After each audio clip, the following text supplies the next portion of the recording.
براہ راست ملتان چلتے ہیں جہاں پر وزیر خارجہ شاہ محمود قریشی میڈیا سے بات چیت کر رہے ہیں۔ میرے کے ساتھ ساتھ آنکھیں اور وہ بھی محفوظ رہیں، تو وہ میں نے اور گلوز بھی ہیں، میں نے وائس چانسلر صاحب اور جناب حراج صاحب کی خدمت میں پیش کیے ہیں تاکہ ہمارے یہ ملتان کے ڈاکٹرز جو فرنٹ لائن پر خدمت کر رہے ہیں، اپنے آپ کو خطرے میں ڈال کر آپ کی اور میرے بچوں کی اور ملتان کے بچوں کی حفاظت کر رہے ہیں، بزرگوں کی حفاظت کر رہے ہیں، تو ہمارا یہ فرض بنتا ہے کہ ہم ان کے لیے جو کر سکتے ہیں ہمیں کرنا چاہیے۔ تو یہ میں نے ان کی خدمت میں پیش کر دیا۔ اس کے ساتھ ساتھ آپ نے سنا ہوگا کہ کل ہم نے فارن آفس میں ایک تقریب منعقد کی جس میں میں نے فارن آفس کو ڈیجیٹلائزیشن کی طرف ایک بہت بڑا اللہ کے فضل و کرم سے قدم اٹھایا اور ایک نئی ایپ انٹروڈیوس کی جس کا نام ہے FM ڈائریکٹ۔ اس ایپ کے ذریعے آج فارن آفس کے جو 117 مشنز ہیں دنیا میں اور 88 ممالک میں ہیں وہ پھیلے ہوئے، وہ مجھ سے ڈائریکٹ رابطے میں رہ سکتے ہیں۔ وہاں کی صورتحال سے، اپنے مسائل سے، اپنی تجاویز سے ڈائریکٹلی مجھے باخبر رکھ سکتے ہیں، اور یہ ٹیکنالوجی اب ہم نے کیونکہ آ چکی ہے، اور اس ٹیکنالوجی کے ساتھ میں نے ان کے ساتھ کل ایک مذاکرہ کیا، گفتگو کی، اور جو سٹرینڈڈ پاکستانیز ہیں ان کے بارے میں معلومات حاصل کی۔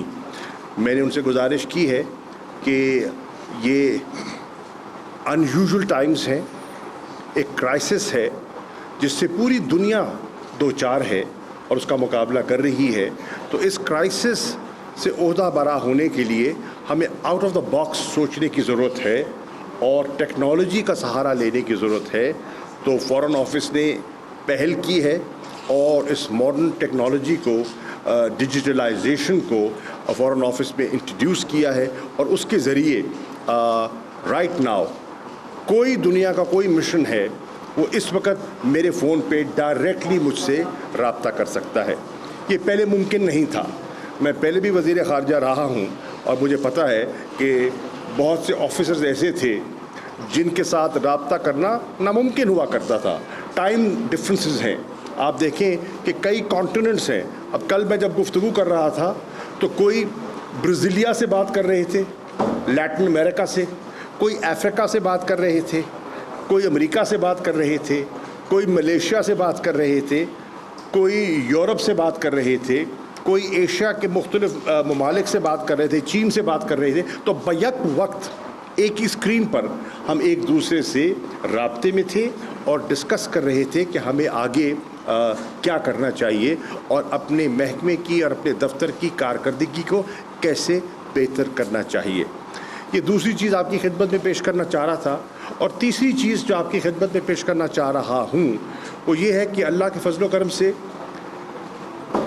وزیر اعظم پاکستان عمران خان صاحب نے ایک گلوبل انیشیٹو لیا، اور اس گلوبل انیشیٹو کے ذریعے انہوں نے ایک اپیل کی تھی سیکریٹری جنرل اقوام متحدہ سے، انٹرنیشنل فائنینشیل انسٹیٹیوشن سے اور گلوبل لیڈرز سے، اور اس اپیل میں انہوں نے درخواست کی تھی کہ پوری دنیا اس وقت مشکل میں ہے، ہم سب اپنے اپنے حالات کے مطابق اپنے شہریوں کی جان کو بچانے کی کوشش کر رہے ہیں، اور ہم سب کی معیشتیں جو ہیں وہ اس وقت دباؤ میں ہیں۔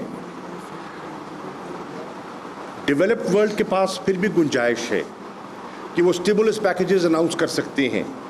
انہوں نے کہا کہ امریکہ کے صدر نے $2 ٹریلین کا پیکیج اناؤنس کیا، جرمنی کی چانسلر نے 1000 یورو کا پیکیج اناؤنس کیا، اسی طرح اور ممالک نے بھی کیے. جاپان نے $1,000 کا پیکج اناؤنس کیا.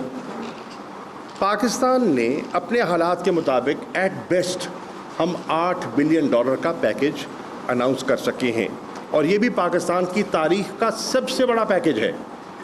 چنانچہ اگر آپ بشمول پاکستان ڈیولپنگ ورلڈ کی ہیلپ کرنا چاہتے ہیں تو پھر جو ہمارے قرضہ جات ہیں اور اس پہ جو ہم نے سود ادا کرنا ہے, اس میں اگر آپ گنجائش پیدا کر دیں, ان کو ریسٹرکچر کر دیں, ان کو ڈیفر کر دیں, تو پاکستان کے پاس وسائل دستیاب ہو جائیں گے, اور پاکستان جیسے دیگر 75 ممالک کو وسائل مل جائیں گے, اور ان وسائل سے وہ اپنے لوگوں کی جان بچا سکیں گے, وہ اپنے ہیلتھ کیئر سسٹم پر پیسہ خرچ کر سکیں گے, اور اپنی اکانومی کے پہیے کو کسی حد تک چلا سکیں گے. یہ اپیل انہوں نے 12 اپریل کو کی, اور ہمارے علم میں تھا کہ 15 اپریل کو جو G20 کے فائنانس منسٹرز ہیں اور سینٹرل بینک کے گورنرز ہیں, ان کا ایک اجلاس منعقد ہو رہا ہے. تو ہماری خواہش تھی, عمران خان صاحب کی خواہش تھی کہ اس اجلاس سے پہلے ان کی یہ اپیل ان کے کانوں تک پہنچ جائے. میں بے حد مشکور ہوں اقوام متحدہ کے سیکرٹری جنرل کا, جنہوں نے فی الفور عمران خان صاحب کی اس اپیل پر توجہ کی اور کہا کہ وزیر اعظم پاکستان نے جو اپیل کی ہے وہ میرے دل کے قریب ہے, میری سوچ کے قریب ہے, اور انہوں نے اپنی مکمل حمایت کی بات کی. مینیجنگ ڈائریکٹر IMF اور IMF کی جو پاکستان کی نمائندہ ہیں وہ بھی مجھ سے ملی, اور انہوں نے بتایا کہ ان کے جو انسٹیٹیوشن ہے وہ بھی نرم گوشہ رکھتے ہیں. پاکستان کی خواہش ہے کہ جو یہ ملٹی لیٹرل انسٹیٹیوشنز ہیں, اگر یہ ڈیولپنگ ورلڈ کا آج ساتھ دیتے ہیں تو اس سے ہمارے لیے آسانی پیدا ہو جائے گی اس وبا کا مقابلہ کرنے میں. اور یہ گلوبل اکانومی جو ہے اس میں ہم سب انٹر کنیکٹڈ ہیں. یہ نہیں ہو سکتا کہ اگر ایشیا کی, افریقہ کی اکانومی, چین کی اکانومی متاثر ہو تو امریکہ متاثر نہیں ہوگا, اور اگر یورپ متاثر ہو تو پاکستان متاثر نہیں ہوگا, بیکاز اس قسم کی کنیکشنز ہیں. ہماری بڑی منڈیاں جو ہیں وہ کہاں ہیں؟ ہمارے ٹیکسٹائل پروڈکٹس کی جو منڈیاں ہیں وہ یا یورپین مارکیٹس ہیں, امریکن مارکیٹ ہے, اور آپ کے علم میں ہے کہ وہ اس وقت ہم سے زیادہ پریشان ہیں. جو اموات ہو رہی ہیں وہاں, اور جو ان کے کنفرمڈ کیسز ہیں وہ ہم سے کہیں زیادہ ہیں.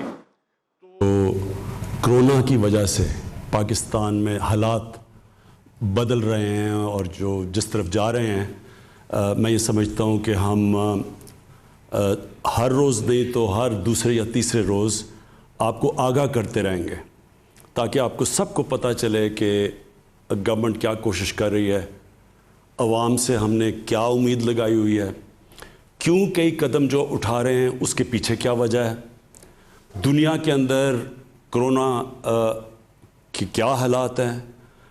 اور یہ اس لیے ضروری ہے کہ جب اس طرح کا سچویشن جو کرونا کی وجہ سے ڈیولپ ہوا ہے, یہ سچویشن اس کی کوئی مثال پہلے نہیں ملتی. تو اس کی وجہ سے کئی ایسی چیزیں ہو رہی ہیں جس کی کبھی بھی کسی حکومت نے تیاری نہیں کی ہوئی تھی. تو سب سے پہلے تو میں آپ سب کو مبارک دیتا ہوں, اپنی قوم کو مبارک دیتا ہوں کہ, اور اللہ کا خاص طور پہ اللہ کا شکر ادا کرتا ہوں کہ جو ہم اس وقت کیلکولیٹ کر کے بیٹھے تھے, اور کیلکولیشن کون کرتا ہے؟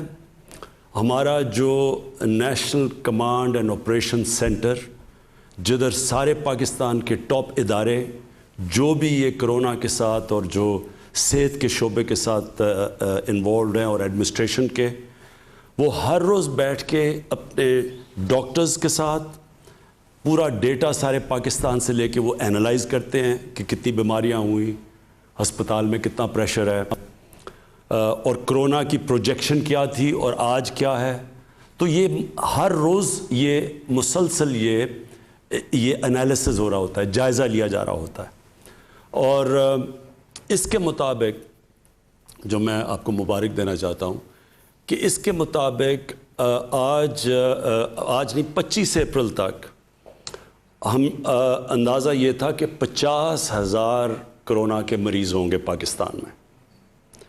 اور آج جو ہم کیلکولیٹ کر رہے ہیں انشاءاللہ 12 سے 15,000 تک کرونا کے مریض ہوں گے.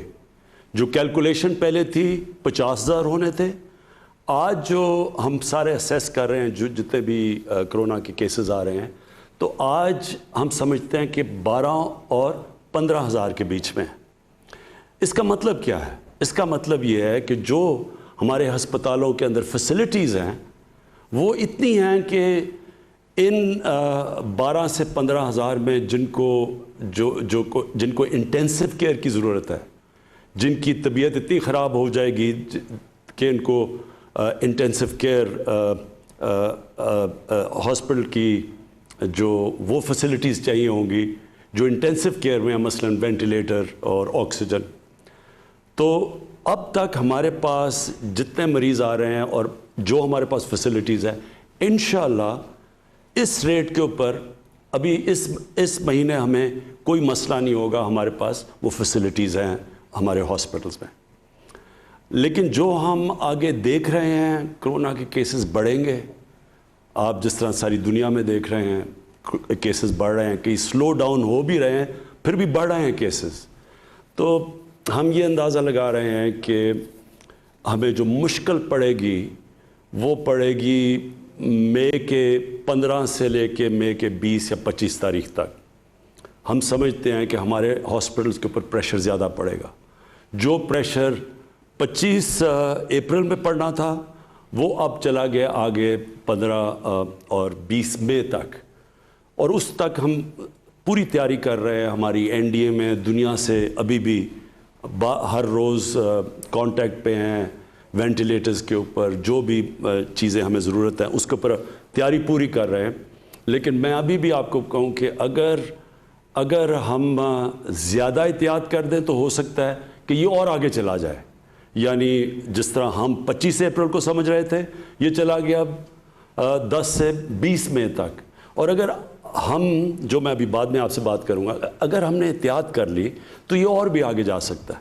اور یہ اس لیے ہے کہ آج ہم اس خوش قسمت کنڈیشن میں اس لیے ہیں. اور خوش قسمت اس لیے میں کہہ رہا ہوں کہ آپ دنیا میں اور ملکوں کا حال دیکھیں اس وقت کہ کس طرح 1000 800 دن میں لوگ مر رہے ہیں وہاں. تو اس کے مقابلے میں میں یہ کہہ رہا ہوں کہ ان کا جب موازنہ کیا جائے تو ہمارے حالات بہت بہتر ہیں. تو اور میں یہ اس لیے بھی ہیں کہ جب 26 کرونا کے کیسز تھے پاکستان میں 13 مئی کے قریب، تو ہم نے تب لاک ڈاؤن کیا تھا پاکستان. ہاں 13 مارچ کو، تو ہمارا 26 فروری کو پہلا کیس آیا تھا. اور جب ہمارے 26 کیسز ہوئے تو 13 مارچ کو ہم نے اپنا لاک ڈاؤن شروع کیا تھا. اور اس لاک ڈاؤن کے بعد مختلف کئی صوبوں نے، سندھ نے زیادہ کیا لاک ڈاؤن، باقی صوبوں نے کم کیا.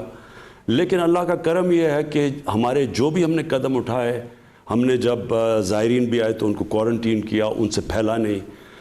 تو اور اس سے پہلے ہم نے کوئی 8 لاکھ یعنی 13 مارچ تک 8 لاکھ لوگوں کو ہم ایئرپورٹ پہ اسکرین کر چکے تھے. تو اللہ کا شکر ہے. اور پھر چائنا سے بڑا پریشر تھا کہ ہمارے جو اسٹوڈنٹس تھے ووہان میں، جو شہر میں جدھر کرونا شروع ہوا، ان کو واپس بلایا جائے. ہم نے پریشر لیا اور اللہ کا شکر ہے کہ ایک بھی کیس ہمیں چائنا سے پاکستان نہیں آیا. اب جدھر آج ہم کھڑے ہیں، ہم نے جس طرح آپ نے دیکھا کہ ہم نے آہستہ آہستہ فیصلہ کیا کہ ہم اب جو لاک ڈاؤن کی کنڈیشنز کم کرنے لگے ہیں، جس میں سب سے بڑا جو سیکٹر ہے کنسٹرکشن کا، ہم نے فیصلہ کیا کہ کنسٹرکشن کا سیکٹر ہم کھولنے لگے. تو وہ کیوں کھولنے لگے یہ میں پہلے بھی آپ سے بات کر چکا ہوں, لیکن میں یہ بات پھر سے دہراؤں گا کیونکہ آپ کو سمجھنا چاہیے کہ ہم یہ کیوں قدم اٹھا رہے ہیں. دیکھیں, ہمارے جیسے ملک پاکستان, ہندوستان, بنگلہ دیش, ساؤتھ افریقہ جیسے جگہ جدھر کچی بستیاں ہیں, جدھر غریبوں کی بستیاں ہیں, جدھر کچی آبادیاں ہیں, جدھر شینٹی ٹاؤنز جن کو کہتے ہیں, فلپینز ہے, یہ سارے ملکوں کے اندر جو کنڈیشنز ہیں, جو حالات ہیں, وہ مغرب سے مختلف ہیں. مثلا یورپ اور اگر امریکہ کا آپ دیکھیں تو ان سے ہمارے مختلف حالات ہیں. ہمارے کچی آبادیوں کے اندر, ہمارے غریبوں کے محلوں کے اندر لوگ جڑ کے رہتے ہیں. ایک ایک کمرے میں 6 سے 5 سے 8 لوگ بھی رہتے ہیں. اور وہاں کئی بدقسمتی سے پاکستان میں کچی آبادیوں میں یہ حالات ہیں کہ پانی نہیں ملتا اتنا. تو ہم جب ایک قوم فیصلہ کرتی ہے کہ ہم لاک ڈاؤن کریں گے, تو یہ ضرور سوچنا چاہیے کہ جب ہم لاک ڈاؤن کریں گے تو ہماری نظر میں ہونا چاہیے کہ یہ جو غریبوں کی آبادیوں میں لوگ رہتے ہیں, ان کے اوپر اس کے کیا اثرات آئیں گے. اور مجھے افسوس سے کہنا پڑتا ہے کہ پاکستان کے اندر, میں کیونکہ میری عمر تقریباً پاکستان جتنی ہے, میں ساری زندگی یہ دیکھتا رہا ہوں کہ ہم جو قانون بناتے ہیں, پالیسیز جو ہم بناتے ہیں, ہم صرف ایک چھوٹی سی ایلیٹ کلاس کا سوچتے ہیں. ہم اگر تعلیم کا بھی نظام پاکستان میں ہم نے, اور میں اس پریولیج کلاس سے ہوں جس کو بہترین تعلیم ملی, لیکن ہم نے کبھی یہ نہیں سوچا کہ عام لوگوں کے لیے جو تعلیم ہے کیا وہ مقابلہ کر سکتے ہیں ہمارے جیسے لوگوں کا جن کو چھوٹے سے طبقے کو اچھی تعلیم انگلش میڈیم ملتی تھی. اسی طرح ہم نے آہستہ آہستہ گورنمنٹ کے ہسپتالوں کو تباہ ہوتے دیکھا. غریب لوگوں کے لیے گورنمنٹ ہاسپٹل اور امیروں کے لیے پرائیویٹ ہاسپٹلز, اور جو سپر رچ تھے ان کے لیے لنڈن کے اندر علاج کروانا. یہ ایک طبقاتی نظام پاکستان میں ڈیولپ ہوا. طاقتور اگر عدالت میں جاتا ہے اس کے پاس بڑے بڑے وکیل ہوتے ہیں, وہ جو مرضی ڈاکے مارے وہ بچ جاتا ہے. جیلوں میں غریب بھرے ہوئے ہیں. یہ جو ہماری مائنڈ سیٹ ہے, جب ہم لاک ڈاؤن کرتے ہیں ہمیں یہ, اور سوچا نہیں 18th امینڈمنٹ کے بعد صوبوں کے پاس اختیارات ہیں, وہ اپنے فیصلے کر سکتے ہیں. تو جس طرح فیصلے کیے گئے, میں اپنی طرف سے کہتا ہوں کہ میں پہلے دن سے کہہ رہا تھا کہ جب ہم فیصلے کرتے ہیں تو کیا ہم سوچ رہے ہیں کہ ہمارے جو غریب لوگ ہیں ان کا کیا بنے گا. اور جو ہم نے فیصلے کیے, اب مجھے جو سب سے زیادہ خطرہ یہ کرونا کا نہیں ہے اس وقت. میں ایز پرائم منسٹر پاکستان یہ کہتا ہوں کہ مجھے سب سے زیادہ خطرہ یہ ہے کہ لاک ڈاؤن کی وجہ سے جو ہمارا کمزور طبقہ ہے, غریب طبقہ ہے, اس کے کیا حالات ہیں. اور مجھے خطرہ ہے اس کا, کیونکہ میں سیدھی بات کرتا ہوں. آپ اگر امریکہ میں دیکھیں, انگلینڈ میں جدھر میں نے بہت ٹائم گزارا ہوا ہے, وہاں کا جو مزدور ہے وہ زیادہ تر تقریباً 100% رجسٹرڈ ہے. ہوگا 2-3% نا رجسٹرڈ, لیکن وہ رجسٹرڈ ہے. اور آج اگر امریکہ میں یا انگلینڈ میں دیکھ لیں, کینیڈا میں دیکھ لیں, وہ کیا کر رہے ہیں کہ جیسے جیسے وہ بے روزگار ہو رہے ہیں ان کو ڈائریکٹلی پیسے جا رہے ہیں. ان امپلائمنٹ بینیفٹس ہیں وہاں, ان کے بینکوں کے اندر پیسے جا رہے ہیں کیونکہ ان کے پاس لسٹ ہے ان کی مزدوروں کی. تو جو بھی مزدور اپلائی کرتا ہے کہ جی میں بے روزگار ہو گیا ہوں, وہ پھر گورنمنٹ اس کو پیسے دے رہی ہے, ان کے پاس ریکارڈ ہے. ہمارے 75 سے 80% جو مریض ہے وہ انفارمل سیکٹر میں ہے, اس کی ہمارے پاس کوئی ریکارڈ ہی نہیں ہے. تو جب یہ ہوتا ہے تو گورنمنٹ کیسے اس کی مدد کرے, ہمیں کیسے پتہ ہے کہ ہم ان کے کیسے مدد کریں. تو اس لیے ہمارے ملک میں یہ بڑا مشکل ہے جب ایک دہاڑی دار جا کے گھر بیٹھ جاتا ہے, روزگار جب ختم ہوتا ہے, اس کے بیوی بچے اس کی دہاڑی کے اوپر ڈپینڈ کر رہے ہیں کہ انہوں نے کھانا پینا ان کا بندوبست کرتا ہے. ہو سکتا ہے وہ 1 ہفتہ 2 ہفتے بیچارے اپنے ساری جو بھی بچایا ہوا ہے ان کو وہ خرچ کر دیں. تو آخر میں ان کے پاس کیا چوائس ہے, یا تو سوشل سیکیورٹی سسٹم ہی نہیں ہے. یہ جو مغرب ہے وہاں تو پورا ویلفیئر سٹیٹس ہے, یورپ جو ہے ادھر تو سوشل سیکیورٹی ہے, یہاں تو وہ بھی نہیں ہے. اس لیے جب ہم فیصلہ کرتے ہیں ہمارے حالات مختلف ہیں, اور اس لیے ہمیں یہ جو کنسٹرکشن ہے یہ ہم فیصلہ اس لیے کھولنے کا کیا, میں نے اور میرے کیبنٹ ہیں, کیونکہ ہم یہ سمجھ رہے ہیں کہ ہم پہنچ ہی نہیں سکتے اتنے زیادہ یہ جو ان رجسٹرڈ مزدور ہیں، ہم ان کے پاس نہیں پہنچ سکتے. ہم نے احساس پروگرام کیا، یہ پاکستان کی تاریخ کا سب سے بڑا پروگرام ہے. 12,000 روپے جو ہم 1,20,00,000 خاندانوں کو پہنچا رہے ہیں، یہ کبھی ہوا ہی نہیں ہے پاکستان میں اتنا بڑا پروگرام، اور وہ بھی میرٹ کے اوپر، یعنی کسی قسم کی سیاسی مداخلت نہیں ہے اس میں. لیکن اس کے باوجود ہم سمجھتے ہیں کہ یہاں اتنے زیادہ جو لوگ ہیں جو اس سے نیٹ سے باہر ہیں، ان تک ہم کیسے پہنچ سکتے ہیں. اور ہمیں ڈر یہ ہے کہ جب تک ہم وہاں پہنچیں لوگ بھوک سے سڑکوں پہ آ جائیں گے، اور اگر لوگ بھوک سے سڑکوں پہ آ جائیں گے تو سارا لاک ڈاؤن کا مقصد ہی فیل ہو جائے گا، کیونکہ لاک ڈاؤن کا تو مقصد یہ ہے کہ لوگوں کو آپس میں فاصلے رہیں. تو اس لیے ہم نے کنسٹرکشن کا شروع کیا. اور میں کنسٹرکشن کی صرف ایک اور بات کرنا چاہتا ہوں. ہم نے کہا کہ جو بھی جس کے پاس پیسہ ہے، چاہے وہ فارمل اکانومی ہے، انفارمل اکانومی ہے، ڈکلیئرڈ ہے یا نہیں ڈکلیئرڈ، ہم نے ساروں کو دعوت دی آپ اس میں آ جائیں. اب اس پہ میں دیکھ رہا تھا لوگوں نے شور مچایا، جی دیکھیں یہ کیا ہوا، آپ نے پھر سے ایک ایمنسٹی اسکیم دے دی. یہ ایمنسٹی کی بات نہیں ہے. میں آپ کو سیدھی بتا رہا ہوں کہ امریکہ کا 30 کروڑ ان کی عوام ہے. انہوں نے $2,000 ارب کا اسٹیمولس پیکج دیا. پاکستان کی 22 کروڑ عوام کا سارا اسٹیمولس پیکج ہے $8 ارب. اب ہمارے پاس تو وہ وسائل نہیں ہیں جو امریکہ کے پاس ہے، یا جو جرمنی کے پاس ہے، یا جاپان کے پاس ہے، اٹلی کے پاس ہے. لہٰذا ہم نے تو جو بھی پاکستانیوں کا پیسہ ہے اس ساروں کو اندر کھینچنا ہے تاکہ ہم اس وقت اپنے لوگوں کو ریلیف دے سکیں. تو اس لیے ہم نے کنسٹرکشن میں سب کو کہا ہے کہ آپ شرکت کریں تاکہ ہماری اکانومی چلے، تاکہ لوگوں کو روزگار ملے، تاکہ لوگ بھوک سے بچیں. اس کے علاوہ میں میری ٹیم بیٹھی ہے، ان سے میں ابھی بار بار ان سے آپ جو بھی ڈیولپمنٹس ہیں میں آپ کو باری باری یہ آپ کو آگاہ کریں گے. لیکن اس سے پہلے میں 2 اور چیزیں کہنا چاہتا ہوں. میں صرف اپنی پولیس سے کہنا چاہتا ہوں. دیکھیں یہ میں نے 2-3 سوشل میڈیا پہ چیزیں دیکھی ہیں کہ لاک ڈاؤن جو لوگ توڑ رہے ہیں ان کو ڈنڈے مارے جا رہے ہیں.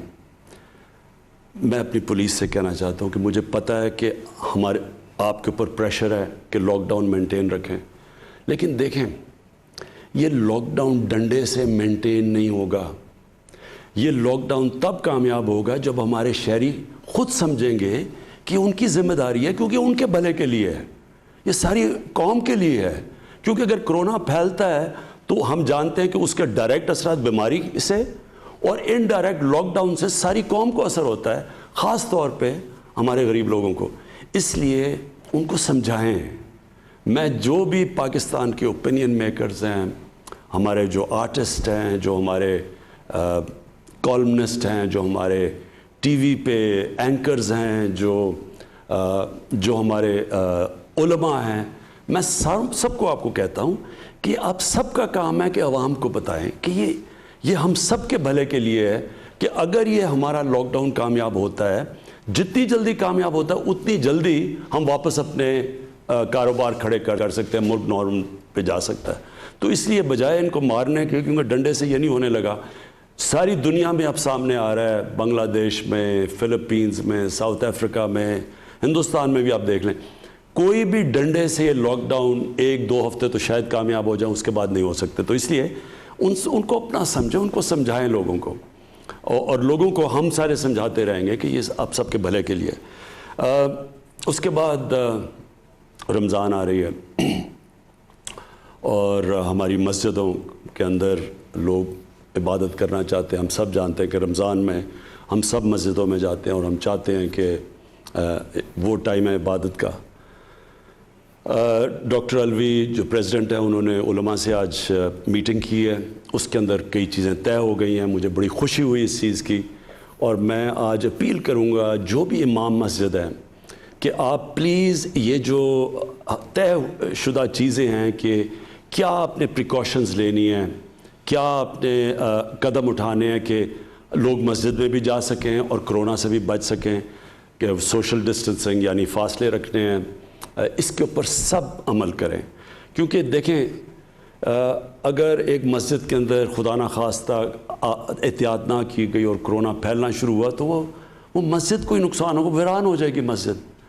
اور اسی طرح جو ہم یہ کھول رہے ہیں فیکٹریاں بھی اور یہ کنسٹرکشن بھی، یہ بھی ہم نے پوری TORs دیے ہوئے ہیں آپ کو کہ کیا کیا آپ نے قدم اٹھانے ہیں اس کے لیے.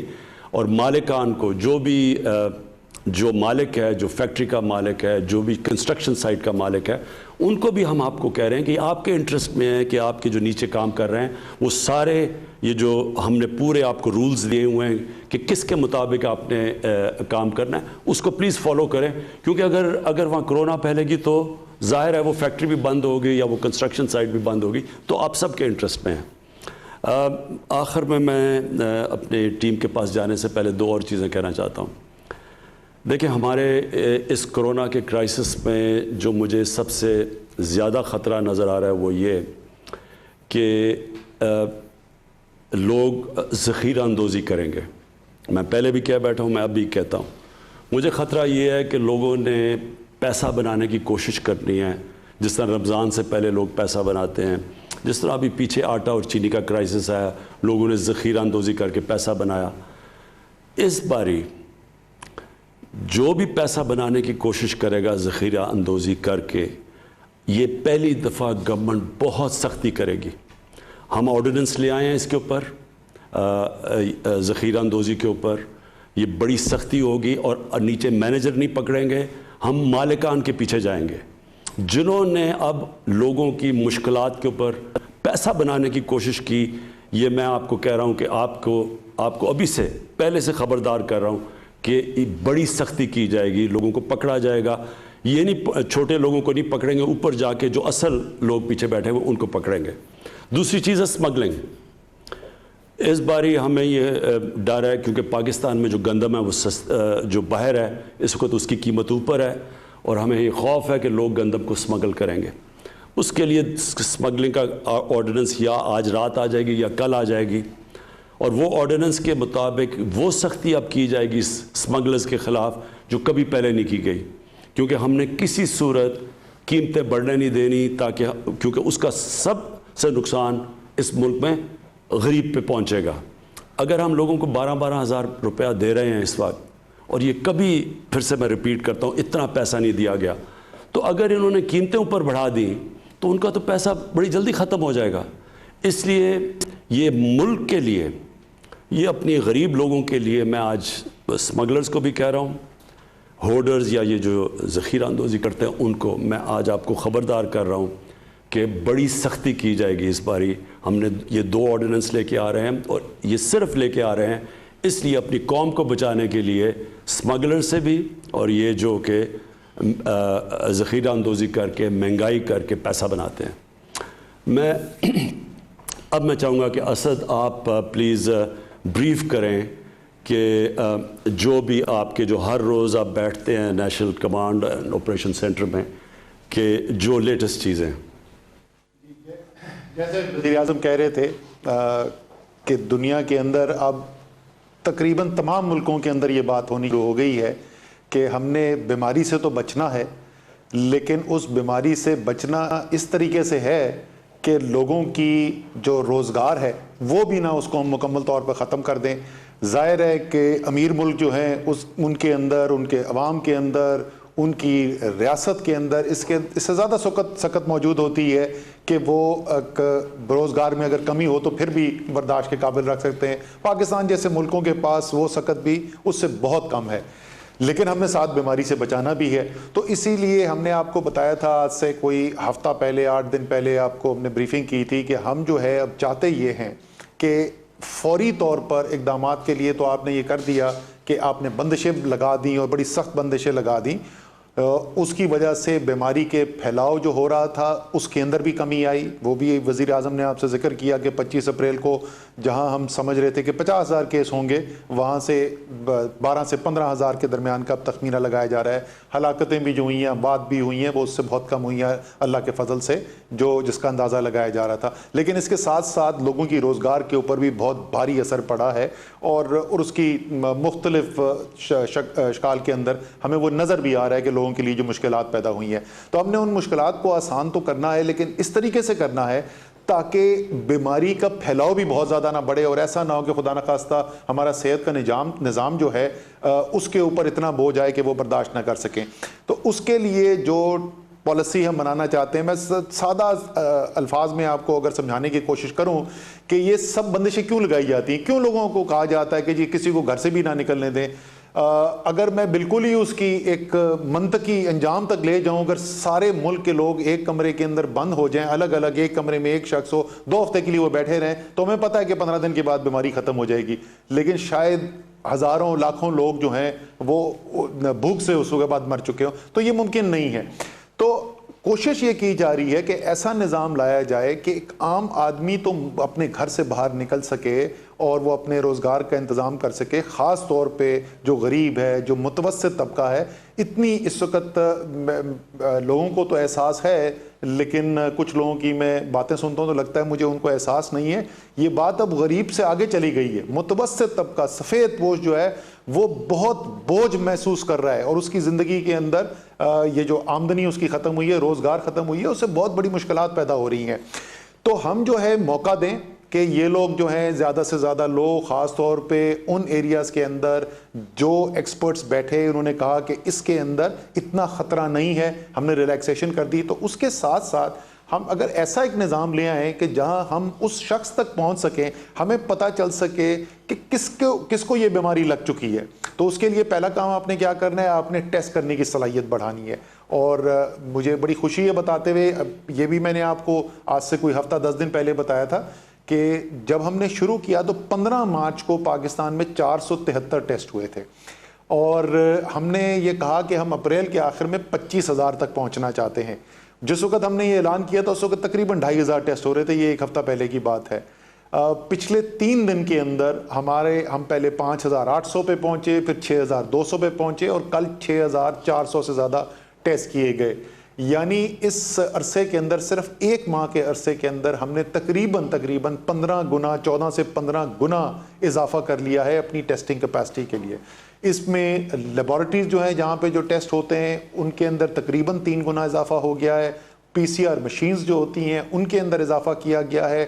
وہ جو ایکوپمنٹ, جو سپلائز یوز ہوتی ہیں اس کے لیے, ٹیسٹنگ کٹس جو ہوتی ہیں, اس میں تو بہت زیادہ اضافہ کیا گیا ہے. ہمارے پاس لاکھوں کٹس اویلیبل ہو گئی ہیں. جو مین پاور ہے اس کی بھی تعداد بڑھائی جا رہی ہے. تو ایک تو ہماری یہ صلاحیت جو ہے کہ جس کو بیماری لگی ہے اس کو ہم اس کی تشخیص کر سکیں, وہ بڑھتی چلی جا رہی ہے. دوسرا, وہ جس کو بیماری لگی ہے وہ کس کے ساتھ اٹھتا بیٹھتا ہے, اس کی کس سے ملاقات ہوئی, وہ کچھ انتظامی طور پر, کچھ ٹیکنالوجی کو استعمال کرتے ہوئے ہم ایک نظام بنا رہے ہیں کہ ہم ان تک بھی پہنچ سکے تاکہ ان کا بھی ٹیسٹ ہو سکے. اگر ان میں سے کسی کو بیماری اس بیمار شخص سے لگ چکی ہے تو ہم اس تک بھی پہنچ سکیں.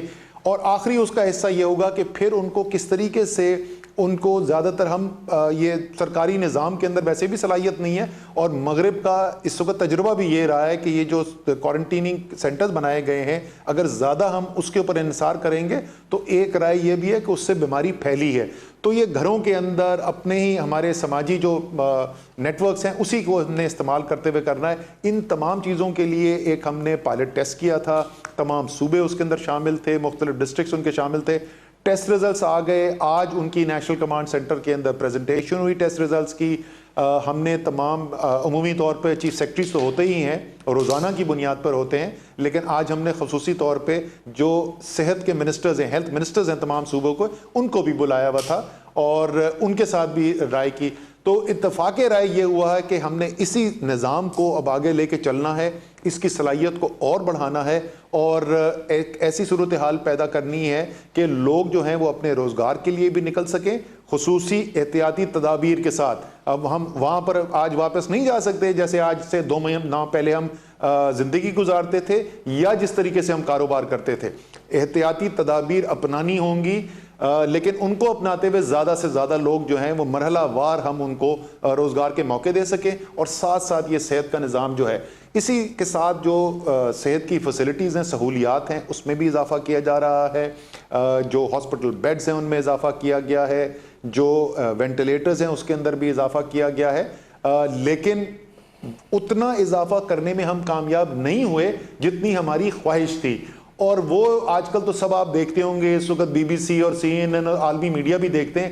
یہ صورتحال جو ہے یہ دنیا کے امیر ترین ملکوں کے اندر بھی ہے, چاہے وہ آپ برطانیہ دیکھ لیں, آپ اٹلی دیکھ لیں, اسپین دیکھ لیں, امریکہ دیکھ لیں, ہر جگہ سے آپ کو یہ سننے کو ملے گا کہ یہ جو میڈیکل کا اکوپمنٹ ہے جتنا چاہیے وہ تمام, کیونکہ دنیا مانگ رہی ہے, تو وہاں تک تو ہم پہنچنے میں کامیاب نہیں ہو پائے ہیں. جستجو جاری ہے جتنا ہم چاہتے تھے, لیکن پہلے سے صلاحیت بڑھانے کے اندر ہم کامیاب ہوئے ہیں. آخری چیز جس کو میں دوبارہ سے ایک دفعہ دہرانا چاہتا ہوں, پہلے بھی ذکر کیا ہے لیکن وہ کیونکہ بازگشت ختم نہیں ہوتی, کہ دیکھیں جو فیصلے ہو رہے ہیں وہ تمام فیصلے پاکستان میں آج تک کبھی کوئی ایسی ایمرجنسی نہیں آئی ہے جس میں اتنے مربوط طریقے سے فیصلے کیے جائیں. نیشنل کمیٹی NCC جو ہے جس کو وزیر اعظم خود چیئر کرتے ہیں, اس کے اندر تمام وہ صوبائی وزراء اعلیٰ ہیں, ان کے اندر آزاد جموں کشمیر کے وزیر اعظم ہیں.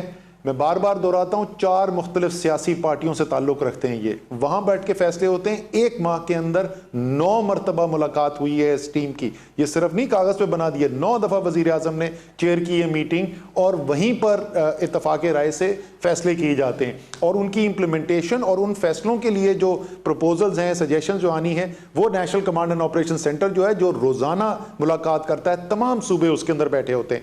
اب پچھلی دفعہ کا 14 اپریل کا وہ میرے لیے تھوڑا سا باعث تکلیف بھی تھا, اور مجھے یقین ہے کہ اور بہت سارے پاکستانی جو پاکستانیت رکھتے ہیں ان کے لیے بھی شاید تشویش ہوگی, کہ ہم نے ایک دن 13 تاریخ کو میٹنگ ہوئی NCC کی. وہاں پر ایک وزیر اعلیٰ جو ہیں انہوں نے کہا کہ جی ہمیں یہ مزید معلومات کی ضرورت ہے اس سے پہلے کہ ہم ایک کسی فیصلے پہ پہنچ چکے ہیں. وزیر اعظم نے کہا کہ جی بالکل ٹھیک ہے, ہم دوبارہ کل میٹنگ کر لیں گے.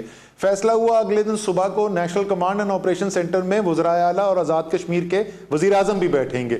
ہماری ان کے ساتھ پوری تفصیلی بات ہوئی. دوبارہ کو 14 تاریخ کی دوپہر کو دوبارہ فیصلہ ہوتا ہے, اتفاق رائے سے فیصلہ ہوتا ہے. یہاں پہ بھی کمرے میں کچھ لوگ موجود ہیں جو اس میٹنگ کے اندر تھے. میں نے بتایا جی صبح کو ہمارا کیا اتفاق رائے ہوا ہے. ایک ایک کر کے تمام وزراء اعلیٰ اور آزاد جموں اینڈ کشمیر کے وزیر اعظم نے کہا کہ جی بالکل یہ ابھی جو اسد عمر نے کہا ہے وزیر اعظم صاحب, یہی ہمارا اتفاق رائے ہوا. ہم وہاں سے اٹھتے ہیں, ہم باہر نکلتے ہیں, اور آدھا گھنٹہ بھی نہیں لگتا تو ہمیں ایسے لگتا ہے کہ ہم نے کوئی ایسا فیصلہ کر دیا جو سب کی مرضی کے خلاف تھا. اس سے ملک کو اب فائدہ نہیں ہو رہا ہے, اور میرا ذاتی طور پہ یہ ماننا ہے کہ اس سے کسی کی سیاست کا بھی فائدہ نہیں ہو رہا ہے, کیونکہ اس صورتحال کے اندر قوم آپ کو اور ہم سب کو متحد دیکھنا چاہتی ہے. لیکن میں کم سے کم آپ کو یہ بتا سکتا ہوں, اور میں اس پہ میں تعریف بھی کرنا چاہتا ہوں کہ یہ تمام سیاسی پارٹیوں کے لوگ جو بیٹھتے ہیں فیصلہ کرنے کے لیے, فیصلہ سازی جو ہے وہ بڑے منظم طریقے سے ہو رہی ہے, وہ باہمی مشاورت سے ہو رہی ہے. شام کو ٹی وی کے اوپر سیاست ہوتی ہے, نہیں ہونی چاہیے, ہوتی ہے, لیکن قوم کو میں کم سے کم یہ تسلی دینا چاہتا ہوں کہ فیصلے جو ہیں وہ سیاست سے نہیں ہو رہے, فیصلے جو ہیں وہ عوام کی فلاح کو سامنے رکھتے ہوئے ہو رہے ہیں. آخری چیز میں حماد سے بتاؤں گا کہ جو چھوٹے کاروبار کرنے والے ہیں ان کے لیے کیا سوچ رہے ہیں, جو ایک اکنامک ریلیف پیکج کا اعلان کیا گیا تھا. لیکن آخری چیز جو ایک اور چیز ذرا سا بڑی پاکستان کی قوم کو, میں سمجھتا ہوں, میں دل سے سمجھتا ہوں کہ پاکستانی قوم جو ہے خوددار قوم ہے. ہم اپنے اوپر, اپنے صلاحیت کے اوپر اور اللہ تعالیٰ کے اوپر یقین رکھنے والے لوگ ہیں. تو یہ جو شروع کے اندر یہ بہت زیادہ ہم نے آوازیں سنی تھی نا, ہم ان لوگوں میں سے نہیں ہیں جو مغرب کی اندھی تقلید کرنے والے لوگ ہیں. مغرب کچھ کہہ رہا تھا, وہی بازگشت یہاں پہ شروع ہو جاتی ہے بغیر سوچے سمجھے. ہم نے فیصلے کرنے ہیں پاکستان کے 22 کروڑ کی عوام کی فلاح کے لیے, اس بنیاد پہ نہیں کرنے کہ جرمنی کے اندر کیا چیز زیادہ منطقی ہے یا اٹلی کے اندر کیا ہے. اور مجھے خوشی ہے کہ آج ان ممالک میں, آج مغرب کے اندر وہ بات ہو رہی ہے جو 1 مہینے پہلے ہم کر رہے تھے. تو قوم کو اعتماد رکھنا چاہیے, آپ کی فلاح کے لیے فیصلے ہو رہے ہیں. انسان ہے, غلطی ہوتی ہے, پہلے بھی ہوئی ہے, آئندہ بھی ہو جائے گی, لیکن انشاءاللہ تعالیٰ قوم کی بہتری کے لیے سیاست سے بالا تر ہو کر باہمی مشاورت سے فیصلے کرتے رہیں گے. حماد. بسم اللہ الرحمن الرحیم. سب سے پہلے تو میں یہ بتانا چاہتا ہوں کہ جو ان بندشوں کی وجہ سے ہمارے مزدور بے روزگار ہوئے ہیں, نوکری پہ جو لوگ تھے بے روزگار ہوئے ہیں, وزیر اعظم صاحب کی ہدایت کے مطابق اگلی اقتصادی رابطہ کمیٹی میں وزارت صنعت و پیداوار اور احساس پروگرام آپ آپس میں پارٹنرشپ کر کے ہم ایک بہت بڑا پروگرام لا رہے ہیں. ان لوگوں کی جو لوگ بے روزگار ہوئے ہیں یا ایون عارضی طور پہ بے روزگار ہوئے ہیں, ان کی ہم نے امداد کرنی ہے. اس کے علاوہ ہم یہ بھی سمجھتے ہیں کہ یہ جو بندشیں لگی ہیں، ہمیں اس بات کا پوری طرح احساس ہے کہ چھوٹے اور درمیانے طبقے کے کچھ ایسے کاروبار ہیں جو لاکھوں کی تعداد میں ہیں، جو خدا نخواستہ مستقل بنیادوں کے اوپر بند ہونے کا جن کا خطرہ ہے. لیکن میں آپ کو یہ یقین دلانا چاہتا ہوں کہ حکومت اور وزیر اعظم صاحب آپ کو اس پورے پروسیس کے اندر، ان بندشوں کے اندر بھی اکیلا نہیں چھوڑیں گے. اور اگلے 2 ہفتوں کے اندر ہم ایک اسکیم لانے والے ہیں جو بجلی کے بلوں پر منحصر ہوئے گی، اور ہم انشاءاللہ تعالیٰ کوشش کریں گے، وفاقی حکومت ایک کوشش کرے گی کہ جب یہ کاروبار چلیں تو پہلے کچھ عرصہ ان کو بجلی کے بلوں کے اندر امداد دی جائے. اور انشاءاللہ تعالیٰ یہ ہمارا جو پیکج ہے یہ اپنی آخری سٹیجز میں ہے. ہم ڈیٹا کو سٹڈی کر رہے ہیں کہ کون سے سطح کا کاروبار کتنی بجلی جو ہے اس کی کھپت رہی ہے پچھلے 12 مہینے میں، پچھلے 6 مہینے میں، اور اس ساری چیز کو سٹڈی کر کے انشاءاللہ تعالیٰ اگلے 2 ہفتے کے اندر ایک بہترین پروگرام چھوٹے کاروباروں کے لیے، چھوٹے دکانداروں کے لیے آپ کے سامنے لایا جائے گا. تیسرا، ہم یہ بھی سمجھتے ہیں کہ جب آپ کے سب کاروبار چھوٹے اور درمیانے طبقے کے شروع ہوئیں گے تو بہت سارے کاروباروں کو مالی امداد کے بغیر، شاید سہارے کے بغیر، وہ ہمیشہ کے لیے مفلوج ہو جائیں، اور ہم اس کے اوپر بھی کام کر رہے ہیں. اور انشاءاللہ تعالیٰ اگلے ماہ ہم یہ پروگرام بھی آپ کے سامنے لے کے آئیں گے جس میں حکومت کی طرف سے پوری ہم کوشش کریں گے کہ آپ کو ایک قرضہ حسنہ یا اس طرح کی کوئی اسکیم جو ہے آپ کے لیے اناؤنس کی جائے. یہ جتنے پروگرام میں آپ کو بتا رہا ہوں، اس کا فائدہ براہ راست صرف ان کاروباروں کو نہیں جائے گا جو دستاویزی معیشت کا حصہ ہیں، بلکہ جو ہم نے اپنے لیے چیلنج رکھا ہے وہ یہی رکھا ہے کہ جو لاکھوں کروڑوں روزگار جن کا منسلک ہے لوگوں کا، جو دستاویزی معیشت کا حصہ نہیں ہیں، ہم ان تک بھی اپنی جو ریچ ہے اس کو آگے پہنچائیں. اور اس کے علاوہ میں آپ سے یہ بھی کہنا چاہوں گا کہ رمضان آنے والا ہے. وزیر اعظم صاحب کی ہدایت تھی کہ روزمرہ کی اور ضروری اشیاء جو ہیں ان کے اوپر کسی قسم کی بندش نہیں ہونی چاہیے. یوٹیلیٹی سٹورز کارپوریشن جو ہے اس کے اوپر 10 گنا زیادہ سٹاکس کا، 10 گنا زیادہ سامان کا پچھلے رمضان کی بنسبت ہم نے اس مرتبہ بندوبست کیا ہے. تقریباً 3.5 ارب، 3 سے 3.5 ارب روپے کی سیل ہوئی تھی پچھلے رمضان میں. اس مرتبہ ہم بندوبست کر رہے ہیں 30 ارب روپے کے سامان کا، تاکہ جو بنیادی ضروریات ہیں پوری قوم کی وہ پوری ہو سکیں. آخر میں دوبارہ کہ صرف ہم جو ہے بات نہیں کریں گے، ان عملی اسکیموں کے ذریعے مزدور جو بے روزگار ہوئے ہیں، جو دستاویزی معیشت کا حصہ نہیں، چھوٹے اور درمیانے کے کاروبار، ان کے لیے اسکیمز لانے کا موقع آ گیا. شکریہ حماد. اچھا، میں اسد نے آپ نے ایک بات کہی، میں اپنی قوم کے سامنے بات آگے رکھنا چاہتا ہوں. دیکھیں، سیاست تو ہر ملک میں چلتی ہے، اپوزیشن ہے، گورنمنٹ ہے، لیکن کئی دفعہ جب ایک ملک کے اوپر ایک نیشنل کرائسس آتا ہے جس میں سب متاثر ہوتے ہیں، یعنی یہ صرف کوئی تحریک انصاف کے لوگ ہی متاثر نہیں، یہ ساری جماعتوں کے انسان متاثر ہیں، اور سب سے زیادہ جن کو اس کا امپیکٹ پڑ رہا ہے، جن کے حالات برے ہیں، وہ سارا ہمارا نچلا طبقہ ہے. اس لیے میں ریکویسٹ کروں گا سب سے کہ یہ اس کے اوپر سیاست جو 2-3 ہفتے سے ہو رہی ہے، اس کو بند کریں. میں دیکھ رہا ہوں کہ ایک ایسا طبقہ ایسے لگتا ہے کہ جیسے وہ چاہتے ہیں کہ یہاں زیادہ افیکٹ ہو کرونا کا، اور ان کو مایوس ہیں کہ زیادہ اس وقت ابھی کرونا سے لوگ نہیں مرے، تاکہ وہ اپنی سیاست چمکائیں، گورنمنٹ کو کچھ کہیں. دیکھیں، آپ دنیا میں باہر دیکھیں، اتنی ان کے کئی ملکوں کے لیڈرز نے غلطیاں کی ہیں کہ ان کی آپ سٹیٹمنٹس دیکھ لیں، انہوں نے کچھ سمجھ رہے تھے، ہوا کچھ، اور اس کے نتیجے میں اس وقت ان کو میڈیا ان کو چیزیں ریمائنڈ کروا رہا ہے کہ پہلے آپ نے یہ کیا، آپ یہ کیا. ہم نے تو پہلے دن سے جو بھی چیزیں کی وہ آج اللہ کا کرم ہے ٹھیک نکل رہی ہیں. اس کے باوجود زبردستی ایک سیاسی رنگ دیا جا رہا ہے. میں ایک خاص طور پہ چیز کہنا چاہتا ہوں کہ میں 2 دن کل ایک پڑھا کہ جی کراچی کے اندر زیادہ کوئی لاشیں آنی شروع ہو گئی ہیں جن کو رجسٹر نہیں ہوا کہ کرونا کی وجہ سے. میں ابھی ڈاکٹر فیصل کو کہوں گا کہ اس کے اوپر بات کریں، لیکن دیکھیں، اس سے آپ اپنے معاشرے میں افراتفری پھیلا رہے ہیں. کیا اس کو کوئی خبر کو صحیح طرح دیکھا آپ نے؟ کیا یہ ٹھیک تھی؟ کیا اس سے زیادہ خوف پھیلے گا معاشرے میں؟ خوف کی وجہ سے لوگ اور وہ حرکتیں کریں جس سے مزید اور نقصان ہو سکتا ہے. یعنی یہ بڑی غیر ذمہ دارانہ حرکت ہے کہ آپ نے ویریفائی کیے بغیر کہا جی کرونا کی وجہ سے لوگ مرے اور ان کا پتہ ہی نہیں, اور گورنمنٹ چھپا رہی ہے. مطلب اس کا یہ ہے کہ گورنمنٹ یہ اصل کتنے لوگ مرے ہم چھپا رہے ہیں. وہ کون سی بیوقوف گورنمنٹ ہوگی کہ جو کرونا کے کیسز چھپائے؟ یہ تو اپنا ہی نقصان کرنا ہے. اگر آج ہم چھپا رہے ہیں, ابھی اسد نے آپ کو ڈیٹیلز بتائی کہ ہم تو کوشش کر رہے ہیں کہ ہم ٹارگیٹڈ کریں, وہ ٹارگیٹ تب ہوگا جب ہمارے پاس ڈیٹا صحیح آئے گا. اگر ہمیں ڈیٹا ہی نہیں صحیح مل رہا تو ہم کیسے پتہ چلے گا کہ ہم نے کون سے قدم اٹھانے ہیں, کدھر لاک ڈاؤن کرنا ہے؟ یہ تو ہمارے انٹرسٹ میں ہے کہ ہمیں پوری انفارمیشن ملے. تو گورنمنٹ کو چھپانے, کیا ہم اگر آج چھپا لیں گے تو کیا کیسز رک جائیں گے؟ کیا ایک دم لوگوں کے سامنے جب اتنے زیادہ لوگ کرونا سے مریں گے تو وہ کیسے پھر کیا کرے گی گورنمنٹ؟ تو میری ریکویسٹ یہ ہے کہ ان دنوں کے اندر ہمارے پاس national command and operation centre ہے جو ہر روز ڈیٹا کو اینالائز کر رہا ہے. چاروں صوبوں اور آزاد کشمیر اور گلگت بلتستان کی کوآرڈینیشن سے ہم یہ سارا کر رہے ہیں. اگر کسی کو کچھ شک و شبہ ہے, یہاں پورا ایک سینٹر بنا ہوا, اسے چیک کر لیں. ہمیں چھپانے کی کیا ضرورت ہے؟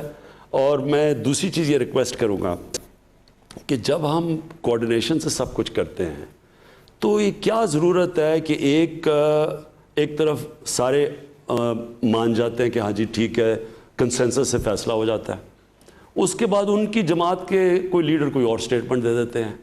تو میں صرف یہ کہہ رہا ہوں کہ آج کرونا کا یہ کرائسس بہت برا ہو سکتا ہے, ہو سکتا تھا ابھی تک. اللہ کا خاص کرم ہے اور آپ کو قوم کو مبارک ہو کہ آپ نے مشکل وقت گزارا, اور جس طرح بھی ہم نے یہ لاک ڈاؤن کیا, اللہ کا شکر ہے کہ اتنی تیزی سے نہیں پھیلا. لیکن اگر یہ آگے پھیلتا بھی ہے تو آپ سب کو, یہ ساری قوم کو نقصان ہوگا. اس لیے میری ریکویسٹ یہ ہے کہ اس میں قوم مل کے چلے. یہ کرائسس ہے, اس میں پالیٹکس نہ کھیلیں اسے. میں اب ریکویسٹ کروں گا ڈاکٹر فیصل, آپ پلیز یہ جو اب تک کرونا کا ایگزیکٹ سچویشن ہے, کیونکہ ڈاکٹر فیصل کی ٹیم سارا ڈیٹا پاکستان سے لے کے ہر روز اس کو اینالائز کرتی ہے. شکریہ جی. میں کچھ دیر میں آپ کو کچھ اندازہ یا انسائٹ دینے کی کوشش کروں گا کہ یہ جو فیصلہ سازی کا عمل ہے, اس کو انفلوئنس کرنے کے لیے اور اس کو بتانے کے لیے تاکہ ایک بہتر فیصلہ ہو سکے, جو سائنسی عمل ہے, جو میڈیکل عمل ہے, اس کا کیا طریقہ کار ہم اڈاپٹ کرتے ہیں. سب سے پہلے تو ہم گلوبل انفارمیشن اور جو ڈیٹا آ رہا ہے اس پہ روزانہ کی نظر رکھتے ہیں. جو گلوبل پریکٹسز ہیں, کیا ایکشن کیا گیا, کیا نہیں کیا گیا, اس کے کیا اثرات ہیں, حتی الوسع جس حد تک اس میں سے کوئی نتیجہ اخذ کیا جا سکتا ہے اس کو دیکھا جاتا ہے. پھر ہم پاکستان کے جو اعداد و شمار ہیں ہر روز کے بیسس پہ تمام صوبوں سے جو آ رہے ہیں, اس میں نئی انفیکشنز کے اعداد و شمار, اس میں اموات کے اعداد و شمار, وہ تمام لوگ جو آئی سی یوز یا وینٹیلیٹرز یا انتہائی نگہداشت یونٹس میں پڑے ہوئے ہیں, ان کے اعداد و شمار کو دیکھا جاتا ہے. ان ساری چیزوں کو مد نظر رکھتے ہوئے ایک انتہائی سنجیدہ اور سائنسی طریقے سے اس کو اینالائز کرتے ہیں. ہم اس کو ایپیڈیمیولوجی جو بیماریوں کے اعداد و شمار اور اس کے پھیلاؤ کے جو سائنس ہے اس کی مدد سے اور ڈیٹا سائنس کی مدد سے کچھ پروجیکشنز بھی بناتے ہیں. ایک تو یہ وہ ہو گیا جو روزانہ کا عمل ہے, اور ایک آئندہ آنے والے دنوں میں ہم کیا ایکسپیکٹ کر سکتے ہیں. جیسے خان صاحب نے فرمایا, ہماری جو شروع کی پروجیکشنز تھیں اس میں ہمیں یہ خطرہ ہوا کہ ممکن ہے تقریباً 25 اپریل تک یہ فگرز کافی زیادہ ہوں, جیسے انہوں نے بتایا. لیکن ہمیں خوشی ہے کہ جو بھی ایفیکٹس کیے گئے, جو بھی بندشیں لگائی گئیں یا دیگر جو بھی اثرات تھے, اس کی وجہ سے آج ہم اتنی مشکل میں نہیں ہیں جتنے ہو سکتے تھے. آگے کی پروجیکشنز ہم نے پھر کر رکھی ہیں, اور جیسے انہوں نے بتایا کہ تقریباً 25 اپریل تک ہم سمجھتے ہیں کہ یہ کیسز بڑھ سکتے ہیں, اور آئندہ آنے والے دنوں میں جو فردر پروجیکشنز ہیں ان کے اوپر بھی ہماری کچھ نظر ہے. اور سب سے اہم بات یہ ہے کہ ہم جس کو ہائی لائٹ کرنا چاہتے ہیں کہ ہم کسی صورت بھی وہاں نہیں ہونا چاہتے جہاں ہمارے ہیلتھ سسٹم کے اوپر ایسا بوجھ اور اثر پڑے کہ خدا نہ خواستہ ہم اس کے تحت اس کے نیچے دبنا شروع ہو جائے. تو میں اپنی اعداد و شمار تو بتا رہا ہوں, لیکن ساتھ اس موقع کا فائدہ اٹھاتے ہوئے آپ سب پاکستانیوں سے میری درخواست اور گزارش ہے کہ وہ اچھی چیزیں یا عادتیں یا چیزیں جو ہم نے سیکھی ہیں, سوشل ڈسٹینسنگ ہے, ہاتھوں کی صفائی ہے, اپنے کھانسی اور نزلے زکام میں اگر ہم ہیں تو اپنے آپ کو محدود رکھیں, کراؤڈز میں نہ جائیں بےجا. یعنی یہ جو سوشل ڈسٹینسنگ ہم نے سیکھی ہے اس کو برقرار رکھیے, کیونکہ یہ بیٹل ابھی ختم نہیں ہوئی, یہ معاملہ ابھی چل رہا ہے اور اگلے چند ہفتے ہمارے لیے انتہائی کروشل ہوں گے. جہاں تک اموات کا تعلق ہے، ہم سمجھتے ہیں وہ ایک بڑا امپورٹنٹ پیرامیٹر ہے ہمارے لیے، جس سے ہم سیکھتے ہیں، سمجھتے ہیں اور یہ جانچتے ہیں کہ جو یہ ایپیڈیمک ہے اس کی موجودہ سچویشن ایگزیکٹلی کہاں ہے. اور ہم سمجھتے ہیں کہ ہر جو ڈیتھ ہے جو کورونا سے ہو اس کو انویسٹیگیٹ ہونا چاہیے، اور اگر کہیں کوئی شک و شبہ کی گنجائش ہو تو پلیز ہم سے رابطہ کیجیے، تاکہ ہر جو ڈیتھ ہو رہی ہے جو ان ایکسپلینڈ ہے اس کا ایک ڈائگنوسس تک پہنچا جائے. مجھے بتایا گیا کہ جو ذکر ہوا تھا اس میں تقریباً صرف 15 لوگ ایسے ہیں جن پہ ابھی بھی شک ہے، یہ خیال کیا جاتا ہے، قیاس ہے کہ ممکن ہے کورونا کا اس میں اثر ہو، جو ان ایکسپلینڈ ڈیتھس تھی ان کا ذکر کر رہا ہوں. اور اس کی فردر کراچی جو کراچی کی جو خبر تھی اس میں یہ جو 15 ہیں ان کو انویسٹیگیٹ کیا جا رہا ہے، اور منسٹر صاحبہ سے ہماری آج بات بھی ہوئی اور ایک بڑے پراپر اور سنجیدہ طریقے سے وہ اس کو ایویلویٹ کر رہے ہیں، اور اس کی جو بھی انفارمیشن ہے وہ ڈاکٹر سفر کو 200 ہم نے اخباروں میں اور چیز 300 پڑھی تھی، تو اس میں سے آپ پلیز ایکسپلین کریں لوگوں. اس میں سے ہمیں جو پتہ چلا آج ڈاکٹر عذرا نے جو ہمیں بتایا، انہوں نے کہا کہ باقی سب میں تو یہ کورونا کی وجہ سے نہیں تھی، یہ کلیئر ہو گیا. 15 ایسے اشخاص ہیں جن پہ ابھی کچھ تھوڑا کوشچن باقی تھا، اور ان کی بھی ڈائگنوسس کی جا رہی ہے. ان کی جو کانٹیکٹس ہیں جہاں جہاں گئے ان لوگوں کو بھی ٹیسٹ کیا جا رہا ہے، اور اس کے ذریعے یہ فائنل تعین کرنا بھی آسان ہو جائے گا کہ کیا ان میں سے کوئی کورونا سے کسی کی موت واقع ہوئی کہ نہیں. اور یہ جو بھی انفارمیشن آتی ہے ہم اس کو بڑا لازم طور پہ جاننا چاہیں گے، تاکہ ہم اس سے اپنے تمام جو فیصلے کر رہے ہیں اس کو انفارم کر سکیں اور اس کی بیسس پہ آئندہ کی اسٹریٹجی بنائی جا سکے. تو یہ ایک بہت ضروری عمل ہے، اور میں تو سمجھتا ہوں کہ میں اصرار کروں گا کہ کہیں بھی کسی قسم کا کوئی شک یا شبہ ہو یا آپ کو ہو کہ کوئی ایسی موت ہے جو کہ ڈاؤٹ فل ہے، تو پلیز ضرور انفارم کیجئے تاکہ اس کو ہم پروونشل اتھارٹیز کے تھرو پراپرلی انویسٹیگیٹ کروا سکیں. جی اچھا، اس کے علاوہ ایک اور چیز ہے، وہ یہ کہ جو ہیلتھ سسٹم ہے ہمارا وہ انڈر سٹریس تو بہر کیف ہے، اور ہمارے جو ہیلتھ سسٹم کی ڈیلیوری ہے اس میں کچھ پریونٹیو ایسپیکٹس ہیں، کچھ کیوریٹیو ایسپیکٹس ہیں. ہمارے مریض اگر ہمارے سسٹم تک نہیں پہنچ پائیں گے تو ہمیں تھوڑی یہ بھی فکر کرنے کی ضرورت ہے کہ اس کے دیگر ہیلتھ سسٹم پہ اثرات، میں اکنامک اثرات کی نہیں بات کر رہا، جو ہیلتھ سسٹم پہ اثرات ہیں وہ کیا ہوں گے اور کیا ہو سکتے ہیں، اور ان کو اینالائز کرنا اور دیکھنا ضروری ہے، اور کچھ ہم دیکھ رہے ہیں. مثال کے طور پہ پولیو کی 2 عدد کیمپین سے مجھے بتایا گیا جو کہ نہیں ہو سکی اس دوران، اس کے کیا اثرات ہوتے ہیں، ہمیں اس کو دیکھنا بھی ہے اور اس کو کاؤنٹر کرنے کے طریقے بھی سوچنے ہیں. اس کے علاوہ اگر لوگ بیکاز آؤٹ پیشنٹس بند تھے تو کچھ لوگ جو ہیں اگر وہ بیمار ہیں ممکن ہے کہ وہ اپنا ہسپتال تک آنا پوسٹ پون کر رہے ہوں، اور ہو سکتا ہے اس کی بھی کچھ ہیلتھ امپلیکیشنز اور اثرات ہوں جو آئندہ آنے والے دنوں میں سامنے ہوں. تو ہم نے اس مکمل پکچر کو دیکھ کے آگے چلنا، اور یہ بہت ضروری چیز ہے کہ ایک بیلنسڈ، ہولسٹک اور جسے کہتے ہیں نا ویل راؤنڈڈ ویو کے ساتھ ہم آگے چلیں. میں بس اتنا کہنا چاہوں گا کہ جتنی بھی ہم پولیٹیکل لیڈرشپ کو ایڈوائس دیتے ہیں وہ کمپلیٹلی سائنٹیفک اور ایپیڈیمیولوجک اور ڈیٹا ڈریون بیسس کے اوپر ہوتی ہے، اور یہ انالیسس ہر روز بلکہ میں کہوں گا دن میں کئی دفعہ، ایک سے زیادہ دفعہ ہوتا ہے. اس پہ بحث مباحثہ، ہر شیڈ آف اوپینین، ہر مکتب فکر اور سوچ، سائنس کے اندر بھی آپ کو پتہ ہے مکتب فکر اور سوچ ہوتے ہیں، وہ لیے جاتے ہیں تاکہ ہم ایک سمجھدار فیصلہ یا ایڈوائس دے سکیں جس کے بیسس پہ جو پولیٹیکل لیڈرشپ ہے وہ اپنا فیصلہ کرتی ہے. شکریہ. جی فیصل شکریہ. دیکھیں ایک چیز ڈاکٹر فیصل نے کی وہ میں پھر ریپیٹ کرتا ہوں. جیسے ہی کرونا کا جب کرائسس شروع ہوا تو جب لاک ڈاؤن شروع ہوئے تو ایک دم سارے ملک کی توجہ باقی سب چیز سے ہٹ کے تو کرونا کے اوپر آ گئی.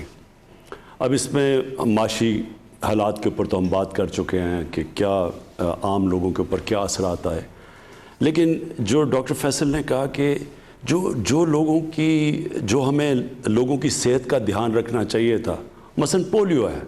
اب پاکستان واحد دنیا میں 2 ملک رہ گئے، یا میرے خیال میں دو ملک رہ گئے جدھر پولیو ہے. یہ بڑی اس کی خطرناک اس لیے ہے کہ یہ پھیلتی، یہ بھی ایک جس طرح یہ اتنی تیز تو نہیں پھیلتی جتنی یہ کرونا پھیلتی ہے، لیکن یہ بھی پھیل سکتی ہے. تو اس کے اوپر ایک پوری کوشش ہو رہی ہے پاکستان میں. اب کیونکہ کرونا آیا تو 2 ہم نے جو کیمپینز کرنی تھی وہ بیچ میں رہ گئی، اور اس کے بڑے اثرات ہیں. کیونکہ اگر پاکستان میں خدا نہ خواستہ پولیو پھیلتا ہے تو ہمارے جو لوگ باہر کام کرنے جاتے ہیں ان کے اوپر اثر آتا ہے. اس کا دنیا ہمیں روک سکتی ہے باہر جانے سے. اور دوسری چیز بچوں کی امیونالوجی ہوتی ہے کہ ٹیکے لگتے ہیں، حفاظتی ٹیکے وغیرہ، یہ ساری کیمپینز متاثر ہوئی ہیں لاک ڈاؤن کی وجہ سے. تو لہٰذا یہ جو ہم آپ لاک ڈاؤن یعنی ایک طرف لاک ڈاؤن بھی رکھ رہے ہیں لیکن کئی چیزیں کھول رہے ہیں، اس میں یہ بھی ہم دیکھ رہے ہیں کہ جو باقی لوگ اور بیماریاں ہیں ان کو اس کا بھی دیکھیں کہ کرونا سے بچاتے بچاتے اور لوگ باقی بیماریوں سے نہ مریں۔ اب میں چاہوں گا کہ معید ہمیں بات کریں جو اوورسیز پاکستانی ہیں۔ میں اس سے پہلے معید سے پہلے میں یہ کہنا چاہتا ہوں کہ ہمیں بہت احساس ہے، ایک دم جیسی لاک ڈاؤن ہوا، جس طرح اور چیزیں متاثر ہوئی، سب سے بڑا امپیکٹ اوورسیز پاکستانیز پہ پڑا۔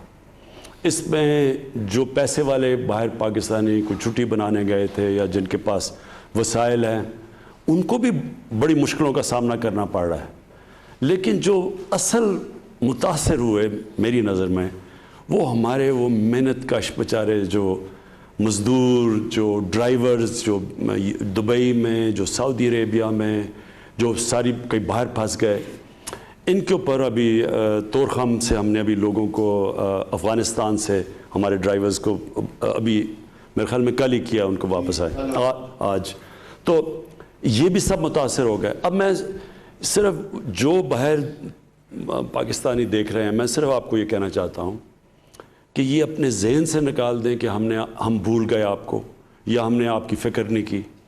مسئلہ کیا ہے کہ ایک دم جتنی پاکستان میں کرونا شروع میں آئی وہ ساری باہر سے آئی۔ اب ہوا کیا کہ ہمارے پاس اتنی فیسلٹیز نہیں تھیں کہ اگر باہر سے زیادہ لوگ آتے تو ان کو ہم اسکرین کرتے اور ان کو پھر جانے دیتے لوگوں کے اندر۔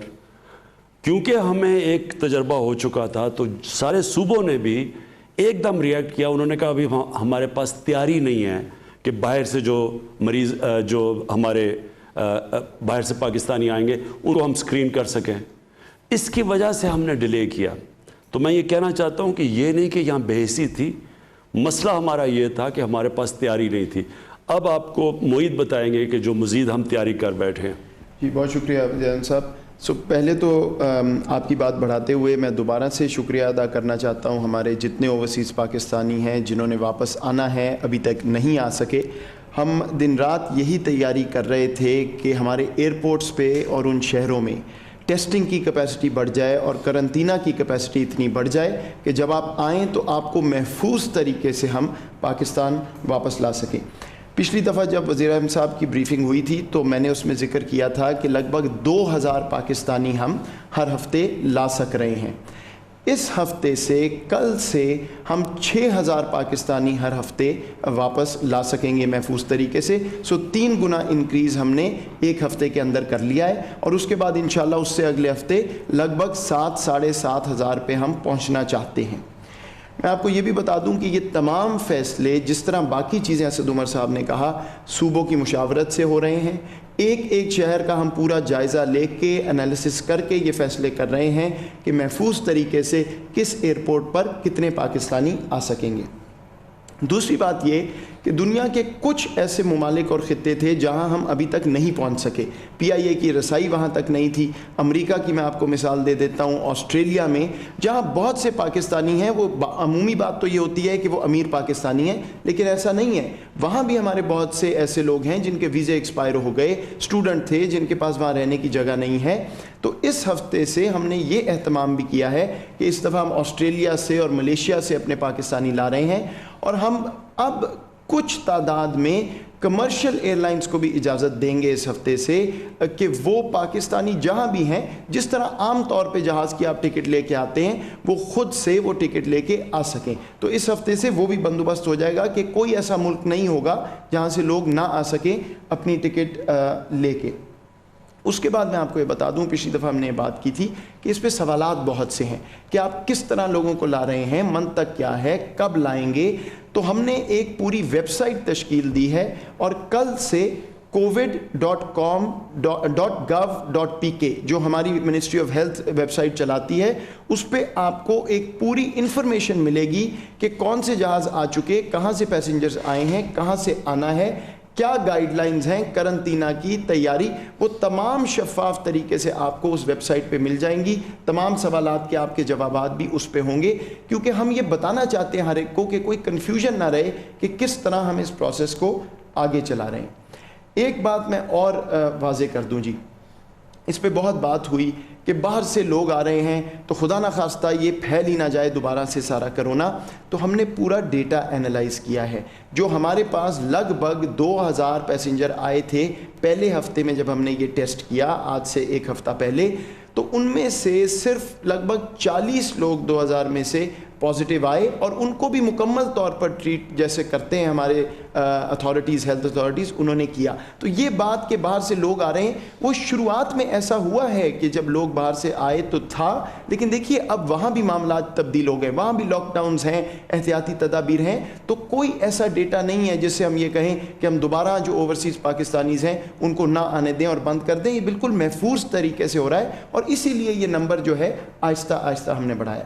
آخری بات یہ جی کہ بہت بات ہوئی کہ ہم جہازوں سے تو لوگوں کو لانے کی تیاری کر رہے ہیں. ہمارے جو لوگ افغانستان میں پھنسے ہوئے ہیں یا لینڈ بارڈرز کا, وہ جو غریب لوگ کو ٹرک ڈرائیور وہ سارے گئے تھے, تو میں آپ کو یہ بتانا چاہتا ہوں کہ اب ہماری ایک یونیفارم نیشنل پالیسی ہے. جو لوگ بھی جہازوں سے مسافر آ رہے ہیں, اور ہمارے 3 بارڈر طورخم, چمن اور واگا بارڈر جب کھلے گا یا وہاں سے جو پاکستانی جب آئیں گے, ساروں کے لیے ایک ہی کرنطینہ کی پالیسی ہے کہ وہ 2 دن حکومت جو ہے ان کو کرنطینہ میں رکھے گی. اس کے بعد ان کا ٹیسٹ کیا جائے گا, اور ٹیسٹ ریزلٹ کے مطابق یا ان کو گھر بھیج کے 12 دن اور سیلف آئسولیشن کی گائیڈنس ہوگی, یا ان کو ہماری ہیلتھ فیسلٹیز جو ہیں وہ اویل کرنا ہوں گی. لیکن جو ہمارے طورخم اور چمن سے آج سے افغانستان حکومت کے ساتھ ہمارا معاہدہ ہو گیا ہے, طورخم سے آج 500 پاکستانی واپس آئے ہیں. اسی طرح چمن اگلے ہفتے سے 2-4 روز میں وہاں بھی کرنطینہ کا پروسیس پورا ہو جائے گا, ہماری فیسلٹیز وہاں سے بھی لگ بھگ 300 لوگ آئیں گے. تو یہ جو اسی طرح افغانستان کے لینڈ بارڈر والا معاملہ بھی ہم نے حل کر لیا ہے, اور مسافروں کا میں نے آپ کو بتا دیا ایئر ٹریول کا کہ وہ 3 گنا بڑھ جائے گا, اور یہ ہم انشاءاللہ وقتاً فوقتاً بڑھاتے رہیں گے, لیکن شفاف طریقے سے آپ کو بتاتے بھی رہیں گے, آگاہ کرتے رہیں گے کہ ہماری کیا پالیسی ہے. اور دن رات میں آپ کو آخری بات کہہ رہا ہوں کہ وزیر اعظم صاحب سے مجھے سرزنش ہوتی ہے کہ ہم کیا کر رہے ہیں, جلدی کیوں نہیں کر رہے, تو پوری نظر ہماری اس پہ. آپ کا بہت شکریہ. اچھا جی, آخر میں کہ ہم یہ کرونا کے خلاف جنگ کیسے جیتیں گے, اور جیت کیا ہوگی وہ. اگر یہ جب بھی ختم ہوتا ہے 6 مہینے میں, 8 مہینے میں, کہہ نہیں سکتے ہم, لیکن جب بھی یہ کرونا کا جو ایشو نیچے جاتا ہے, تو اگر یہاں غربت بڑھ گئی تو اس کا مطلب ہم جنگ ہار گئے. اگر اوپر کے لوگوں نے کوئی زیادہ فرق نہ پڑا, اور وہ نہیں, پیسے والے لوگوں کو بڑا کم فرق پڑتا ہے. اصل میں فرق پڑتا ہے ہمیشہ کرائسس میں نچلے لوگوں کو. دنیا میں بھی یہی ہو رہا ہے.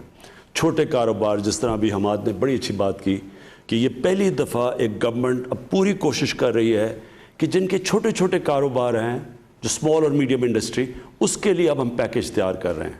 بڑے والوں نے تو اس میں سے نکل جانا ہے, لیکن جو چھوٹے کاروبار والے, جو چھوٹے دکاندار, جو اس وقت مزدور, جس کی ہم نے شروع میں بات کی, یہ جو چھابڑی والے, چیلنج ہمارے ملک کا یہ ہے کہ ہم اس سے جب نکلیں گے تو یہ لوگوں کا, ان کے حالات کیا ہوں گے. اگر تو ان کے حالات ٹھیک رہے یا ہم نے نیچے گرنے نہ دیے, ہم جنگ جیت گئے. لیکن اگر بدقسمتی سے یہاں غربت بڑھ گئی تو اس کا مطلب ہم جنگ ہار گئے. کیونکہ کوئی بھی معاشرہ آج تک اوپر نہیں آیا جس معاشرے کے اندر اگر تھوڑے سے ایک جزیرہ امیر لوگوں کا ہو اور غریب لوگوں کے سمندر میں. یہ کبھی کوئی ملک ایسے اوپر نہیں آیا. اور میں چائنا کی اس لیے مثال دیتا ہوں کیونکہ چائنا نے وہ کیا جو ہمارے نبی صلی اللہ علیہ وسلم نے مدینہ کی ریاست بنائی تھی. مدینہ کی ریاست کی اگر آپ سٹڈی کریں تو سب سے بڑی کوالٹی یہ تھی کہ انہوں نے نیچے سے لوگوں کو اوپر اٹھایا, ایک فلاحی ریاست بنائی. انہوں نے پالیسیز بنائی امیر لوگوں کے لیے نہیں, کیونکہ امیر لوگ تو پھر بھی سروائیو کر جاتے ہیں. انہوں نے نچلے طبقے, کمزور طبقے کو اوپر اٹھایا. ہمارا اب چیلنج بھی یہی ہے کہ جس طرح چائنا نے مدینہ کی ریاست کے اوپر چل کے پچھلے 30 سال میں 70 کروڑ غریب لوگوں کو اوپر اٹھا دیا اور چائنا ایک عظیم قوم بن گئی, جس طرح ہمارے مدینہ کی ریاست کی وجہ سے مسلمان عظیم قوم بن گئے, وہ بھی 30-40 سال میں دنیا میں چھا گئے. کدھر مدینہ کی ریاست میں بیچارے کمزور ترین لوگ تھے اس سے پہلے, جب وہ جب جنگ بدر ہوئی تو کتنے لوگ تھے, کیا حیثیت تھی, اور وہی قوم 15-20 سالوں میں 30 سالوں میں دنیا کی عظیم قوم بن گئی. چائنا بھی اسی طرح اٹھی. یہ پاکستان کا ٹیسٹ ہے, یہ اللہ امتحان دیتا ہے قوموں کو. وہ مسلمان ایمان والے لوگوں پہ کہتا ہے قرآن میں کہ میں مشکلوں سے تمہارے ایمان کو آزماؤں گا. مشکل وقت آپ کے لیے آزمائش ہوتی ہے. کیسے آپ کرتے ہیں؟ کیا اپنی ذات کا سوچتے ہیں یا ہم سوچتے ہیں نچلے اپنے کمزور لوگوں کا؟ یہ اللہ کا کام ہے. جب آپ اللہ کی مخلوق کی مدد کرتے ہیں اللہ کی برکت آتی ہے. یہ یاد رکھیں, ہمارے میں کوئی اتنی بڑی قابلیت نہیں کہ ہم اپنے آپ کو کہ ہم عظیم قوم بن سکتے ہیں. اللہ بناتا ہے عظیم قوم. اللہ تب بناتا ہے جب ہم اللہ کے احکامات پہ چلتے ہیں, اس کے حکم پہ چلتے ہیں, اور اس کا حکم ہوتا ہے انسانیت کا, عدل اور انصاف کا. تو جو میں آگے دیکھ رہا ہوں, ہمارا چیلنج اصل یہ ہے کہ ہم نے یہاں غربت بڑھنے نہیں دینی. ہم نے وہ کرنا ہے جو کہ جب مہاجر آئے تھے مدینہ میں اور انصار نے جس طرح اپنے دل کھول کے, مہاجروں کے پاس تو کچھ بھی نہیں تھا, بالکل اپنی جان بچا کے آئے تھے. تو جس طرح مدینہ کے لوگوں نے ان کی مدد کی, جو انصار نے مہاجر کی مدد کی, وہ ہمارے لیے ہمیشہ نبی صلی اللہ علیہ وسلم نے جو بھی چیز کی قرآن میں کہا ان کی سنت پہ چلو, تو یہ تھی ان کی سنت. انہوں نے ہمارے لیے یہ مثال سیٹ کی کہ مشکل وقت میں جب آپ مدد کرتے ہیں, اور وہی مدینہ کی ریاست دنیا کی عظیم قوم بن گئی, وہی کھڑے ہو گئے. ہمارے لیے بھی اب ٹیسٹ ہے. ہم نے کیا وہی کرنا ہے جو ہم صرف ایک ڈیفنس کے لیے کیا ہے اور E7 کے لیے کیا ہے, ان کا سوچ کے لاک ڈاؤن کرنا ہے, یا ہم نے کچی آبادیوں کا سوچنا ہے, وہ مچھر کالونی کا سوچنا ہے, وہ جو لوگ جڑے ہوئے ہیں بیچارے 8-8 لوگ کمرے میں, صاف پینے کا پانی, ان علاقوں کا جب ہم سوچیں گے. اور انشاءاللہ میری گورنمنٹ کی پوری کوشش یہ ہے کہ ہم سارے جو اب سٹیپس لیں, ساری کوشش یہ ہے کہ نچلے لوگوں کی مدد کریں, ان کو اٹھائیں.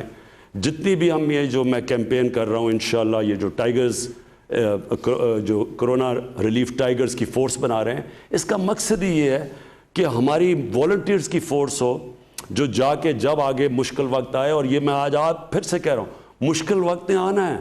ابھی تک اللہ نے ہمیں بچایا ہوا ہے. مشکل وقت اب ہوگا, خدا نہ خواستہ. ہمیں کوشش تو یہ ہے کہ اگر ہم سب احتیاط کریں تو ہم شاید ادھر پہنچ جائیں تک. ہماری ہاسپٹل کی فیسلٹیز بھی بڑھتی جا رہی ہیں کہ وہ مشکل وقت نہ آئے کہ ہاسپٹلز بھر جائیں ایک دم. لیکن جب بھی آئے گا تو وہ پھر ساری قوم کا مزید ٹیسٹ بڑھتا رہے گا. اور ہمارے یہ جو والنٹیئر فورس ہے, لوگ اس ملک میں خیرات دیتے ہیں, کیسے وہ مدد کرتے ہیں, اور انشاءاللہ وہ تو ہم آپ کو گائیڈ کرتے رہیں گے. لیکن جو قربانی ہے وہ قربانی دینی ہے صاحب حیثیت نے. غریبوں سے اب قربانی نہیں لینی ہم نے. آج تک مشکل وقت میں غریب قربانی دیتا ہے, یہ وہ ٹائم ہے. اور انشاءاللہ یہ ہم جب ایک عظیم قوم بن کے کھڑے ہوں گے اس میں سے, تو جو صاحب حیثیت ہیں وہ بھی اب مل کے اس میں پورا شیئر ڈالیں گے. ہم قوم تب بنیں گے جب جس طرح انصار نے مہاجر کی مدد کی اور پھر وہ سب ایک جڑ بھی گئے, ایک قوم بھی بن گئی, ایک دوسرے کے لیے قربانی کا جذبہ بھی پیدا ہو گیا, اور وہ پھر ایک عظیم قوم بن گئی. اور وہی بھی انشاءاللہ میرا ایمان ہے کہ اسی کرائسس میں پاکستان ایک عظیم قوم بن کے نکلے گی. پاکستان پائندہ باد.